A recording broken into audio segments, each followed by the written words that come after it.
Hello, this is Arielle from Inconspicuous Bear, and I'll be narrating the heroic version of the Iron Maidens encounter in Blackrock Foundry from a Guardian point of view. Iron Maidens is a multi-phase council type encounter. There's three different generals, I think they are, or there's an admiral and a couple of generals. Basically, they're leaders of their respective clans, or the leaders of the armies of their respective clans or something. Anyway, so there's three orcs, and you need to kill them. And they have different abilities, and they gain more abilities as the fight goes on, and some different things happen when they go to the boat, and so on and so forth. It's very reminiscent of the Paragon's encounter from Siege of Orgrimmar, where there's a lot of things on paper, but once you start doing it, it's really not that bad.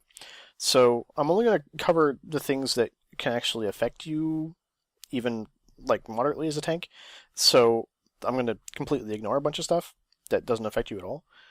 And I don't ever go on the Marak boat, so I have no footage of what it looks like. I only go on the Sorka boat, so I have no idea what the Marak boat actually looks like.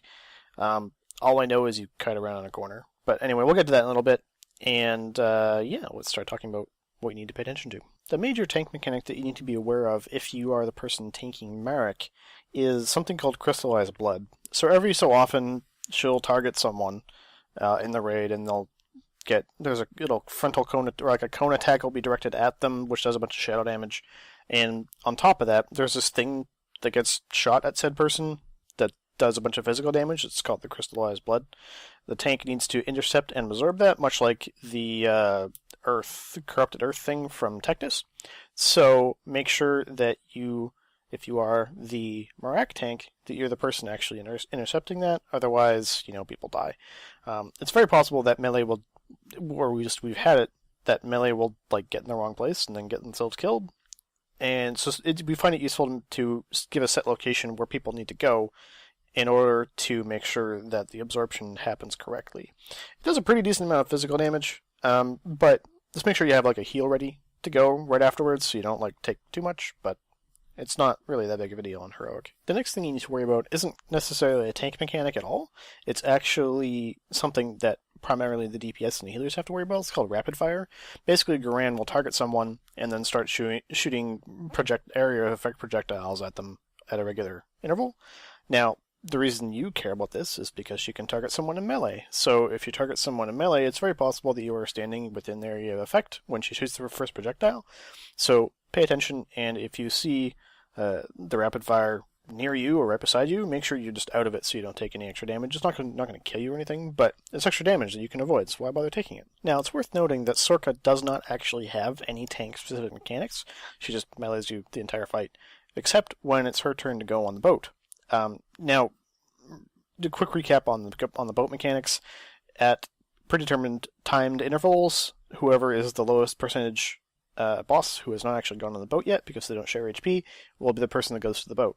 We do the Sorka boat first because we just do it first. And on the Sorka boat, there's a dude that stands in the middle, or stands basically wherever you tank him, and he will target someone, and after a short time has elapsed, throw a projectile at them, and that will do a bunch of damage and slow them. Now, slowing them is bad because there's also a couple of ads that fixate on people and follow them around and hit them. So if you get slowed, it means you take more damage from the ads. It's all really bad. So you need to make sure that you're intercepting this projectile when you are Sorka tank on the boat. Sometime after the first boat, Garan will gain the ability Penetrating Shot. This works pretty much identical to how aim worked back on Paragons and Siege of Orgrimmar. Basically, there's a line between Garan and the target. After a short period of time, the Garan shoots the target, and then the damage is distributed evenly among everyone that's in the line. So as a tank, because it's physical damage, you should be soaking this pretty much every single time. Now, it's worth noting that when Garan is not on the boat after the first one, this can be kind of problematic because you have to time the soak between the bombs. However, if the difference is going to be between soaking it and the target living, or soaking it and the target, or not soaking it and the target dying, and you taking bomb damage or not, it's way safer just to pop a cooldown, take the bomb damage, and soak the shot. Because losing people in this fight is really bad, especially if you lose them early on. Now, it's also entirely possible that you will only get 2 boat phases, and therefore you will never actually get a Penetrating Shot happening during bombs. So just be aware of that. This all depends on your raid's DPS. If your raid's DPS is high enough, this will never actually be a problem. If it's not high enough, it will be a problem during the boat phase that you choose to do, or choose boat phase after one that you choose to not have Garan go on. Bah. That was a mouthful. Now, before we talk about Phase 3 abilities, it's probably a good idea to talk about the boats and the bombs. So, during each boat phase, and there can be 2 or 3, or 1 even, depending on how good your raid's DPS is, there will be 4 different events that happen that mean you will have to move in some manner. So the first event during the boat phase will be a volley of some small number of bombs. These do impact damage when they hit, and a short time later they will explode. So you need to make sure that you're not standing in the red circles on the ground when the bombs go out. First wave of bombs go out. Pretty simple, right? Okay. Now, part 2 is a next set of bombs, which covers the rest of the area that wasn't covered the first time, will get fired. So you need to go stand on one of the bombs that came out in the first volley, so you don't get hit by the second volley. Okay. Now, part 3 is you go back to the second set of bombs, so you can let the first bomb explode, so you don't take any damage. Alright? Then you go back to the place you were just standing, so that the second set of bombs can explode. And the cycle repeats itself until the boat phase is done. Now, you have to do all of this while trying to keep whatever bosses are currently on the platform together for maximum cleave damage. If you're doing Marak and Sorka on the platform at the same time, this means coordinating movement with your co-tank. So just be vocal on which direction you're traveling, and so on and so forth. And I mentioned previously, talking about penetrating shot, you also have to coordinate soaking penetrating shot. Now, what we did during progression is we did Sorka's boat first, and then we did Marak's boat second, and then Garan's boat third. So that means during the last phase, which is by far the worst, their penetrating shot wasn't up. So we didn't have to worry about soaking it. But the second phase, Marak's boat, which was number 2, penetrating shot was up, but it wasn't nearly as bad, just due to who we were sending on the boats. So we just had all of the melee and the tank that were down soak the penetrating shot during that second boat. And they could typically all do so because the bosses are usually going to be in a safe spot, so you'd stand in front of the penetrating shot, good to go. And we found that, just based on who we were sending on each boat, that doing Garan third was just bad. However, most groups nowadays only get 2 boat phases, so you just never have to deal with penetrating shot on the platform until phase 3, so it doesn't generally matter that much. Once you enter the final phase of the encounter, all 3 bosses gain a new ability, and the one that primarily concerns tanks is called Sanguine Strikes. That's an ability that Marak gets into the fight, which basically means some portion of damage dealt to the Marak's target for melee swings is reflected to the rest of the raid as shadow damage, which means you want to be reducing this damage as much as possible. I don't actually tank Marak, so I don't really know what goes into it, but I know we kill her first just because of this reason, and yeah, that's all I really know. So try to make sure that you're handling damage as appropriately as possible, maybe use some externals to reduce the amount of damage that the raid is taking, and the amount of damage that healers have to heal. The next thing you have to worry about is the Garan's last ability, which is called Deploy Turret. Basically, she'll go off into some part of the platform, drop a turret, and then wait a few seconds before doing anything else. Now, this turret will spin around in a circle and shoot fireballs, which is basically what Dance was like from Paragons, right? So you need to make sure that you're dodging those fireballs. Range will generally be tasked with killing the turrets, so just dodge the fireballs, you should be fine. Even if you get hit by one, it's not the end of the world, but they're really easy to dodge, especially if they're far away. Now, there was a recent hotfix to prevent Garan from immediately using any ability after dropping a turret, which means she should go back to whatever tank has aggro on her after dropping a turret, which means dealing with like penetrating shot and stuff is going to be a lot easier. So just make sure that when you drop a turret, you immediately transition all 3 bosses as far away from the turret as possible to make it easy for melee to dodge the fireballs. Now, the last piece of this encounter that you need to worry about is a damage buff that happens in the last phase. So in the last phase, the bosses will gain a damage buff that stacks, and it increases at a set interval. I think it's like 5 or 10 seconds or something. And this basically increases the amount of damage they deal with everything. Now, the reason I mention this is because Marak will die first, and will never really be that much of a problem. However, depending on how you choose to do the encounter, Sorka could either be the second or the third one that's killed. We kill her second because if you kill her after Garan, or if you even split damage on Sorka and Garan, Sorka will start milling you really, really hard. And it's really dangerous. Basically, it's really dangerous, period. So we found it was easier just to kill Sorka to prevent tank death. And like if that means dodging fireballs, then so be it, because dodging fireballs is easy. So just be aware that you may end up having to use cooldowns or externals or something. Or worst case scenario, your co-tank may have to pick up Sorka if you die. So just keep communication open for those situations. Talent choices in this fight are actually like extremely standard: Feline Swiftness, Snare and Ward. So the 4 Stream of Snares and Pulverize. There isn't any way to make use of pretty much any other set of talents in this fight. So just use those, standard. As for glyphs, this is another one of those encounters where unglyphing survival instincts may be a good idea, especially for the last phase, because there's no actual burst damage that's dangerous in the encounter for a tank. So having glyphed SI generally doesn't really help that much. However, having unglyphed SI for the end of the fight may be helpful. So there's something to keep in mind. As for special guardian tricks, nothing really particularly interesting.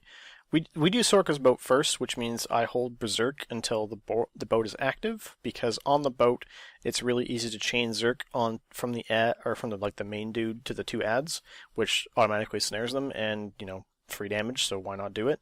And there's no real particular benefit from Zerking on the pole, so it doesn't really matter that much. But I just find it's more useful to Zerk on Sorka's boat than on the pole, and then obviously Zerking whenever appropriate, i.e. cooldown is up and there's 3 bosses on the platform.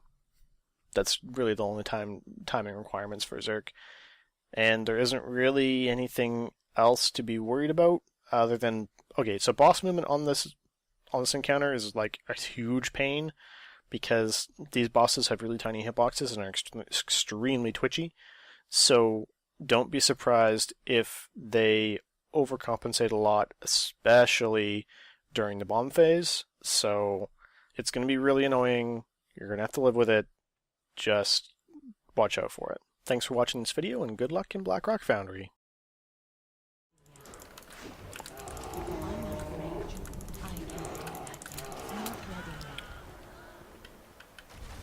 Holding. Rapid fire! Going over. Nice job.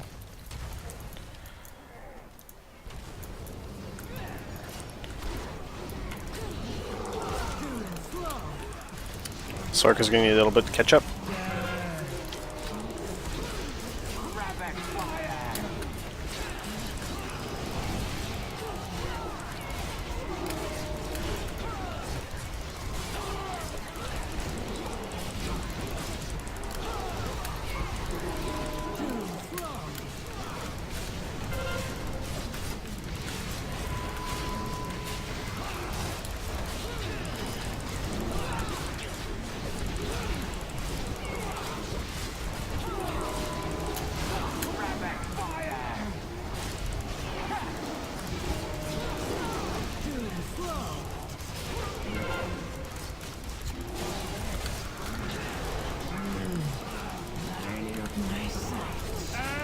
Melee soak. Gone.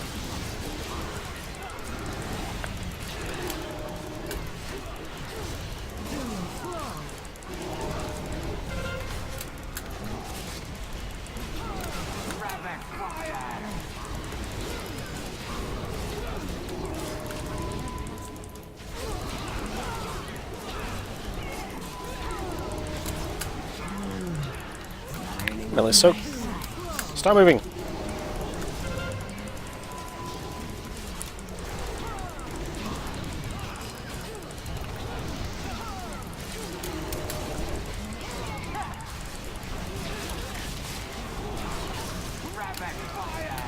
Garan's boat. Oh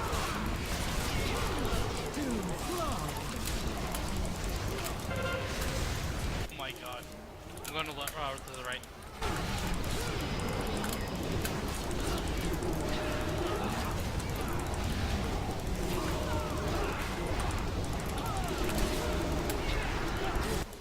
Okay.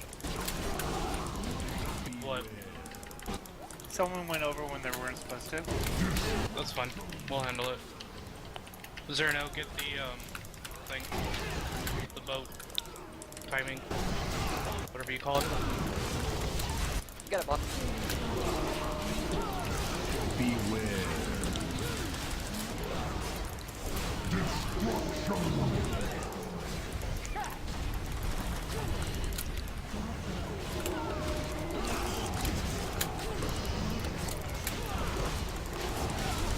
Oh wow. Just divisive. Got him. I need a second interrupt on this, now. Not Thank you. safe yet. I burned mine on them. I'm taking now. Okay, watch the timing. Hold. Go now. Wow. Doing I it. quit. He did?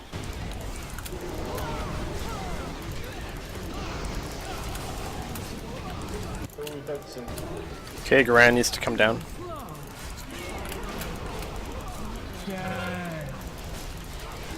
Rapid fire.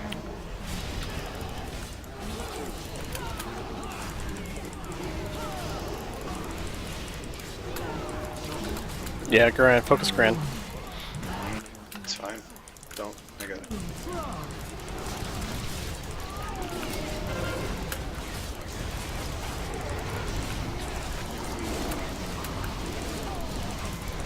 Can we res divisive again or no? Please don't. Yeah, we can. Same Sit down. God made it. It was just someone who's not awful.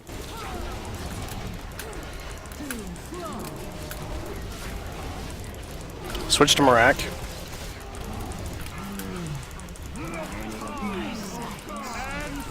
Hero, go. Focus Marak. Pull him away from the turret. Come towards the middle a little bit.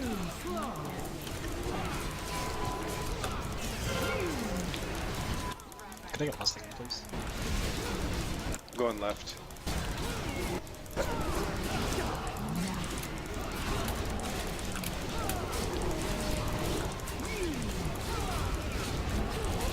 Spawning a turret. Soak this. Good. Marak's gonna die. DPS and Sorka. Rapid fire.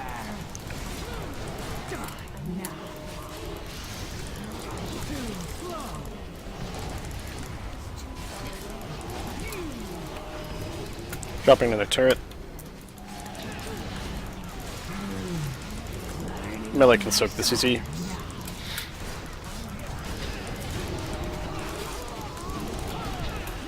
Can I get Fox, please? It's out. I'll do another one right when that ends.